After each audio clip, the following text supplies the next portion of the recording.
Welcome back to Unit 4 of 3rd grade Weather and Climate. Throughout the last couple of weeks, you've looked at the different climate differences around the world, and we've started to talk about some of the weather hazards that actually occur in the area of the world that we live in. I know that one of the things we looked at was hurricanes. Those don't necessarily occur in Wisconsin, but in the U.S. we do have to worry about them on both of our coastlines for a vast majority of the year, actually. This week what you're going to be doing is you're creating a presentation on your hazard and designing a solution that can be conveyed through your writing masterpiece. So you're going to choose one of those hazards that is specific to where we live, so that could be especially a tornado or thunderstorms, severe thunderstorms, and you're going to create that Google presentation with that title. Then I want you to log into Discovery Education and watch the video on school survival plans. And the reason that I want you to watch this is so that you can get a heads up of what it's like to plan for something that could go wrong. And it's important that we do. And from the responses that I saw in your assignment from last week, it seems that most of you understand that planning is very important. After watching that video, create a presentation with the goal of creating a plan for you or your family in the case of one of these hazards, so the one that you chose. Your presentation should include a title page which tells us the hazard that you chose.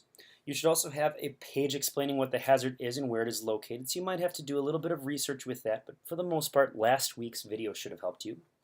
You should also have a page explaining what some of the intricate parts of the hazard are, so if it has different precipitation types, if it includes high winds, what it might look like, and I would definitely include some pictures to help explain that. Next, you should also have a page explaining what you would have your family or community do to prepare for the hazard if you knew it was coming. And lastly, you should have a page explaining what you would do after the hazard strikes. So letter D is preparing before it happens, and E is after it happens. So think about the outcome of what could happen. Your math connection this week is going to be simply answering some different word problems that have to do with weather. So open your Math Connections Unit 4 document and then answer these 3 questions on that document. For your literacy connection this week, you are going to be closing out that letter that you were writing to your mayor. And most of you, again, are doing an outstanding job on this. So these are going to be your closing remarks. So open that document titled Letter to Mayor and watch the YouTube video, which is linked here, but it's also linked into the presentation. And I want you to write your closing statement.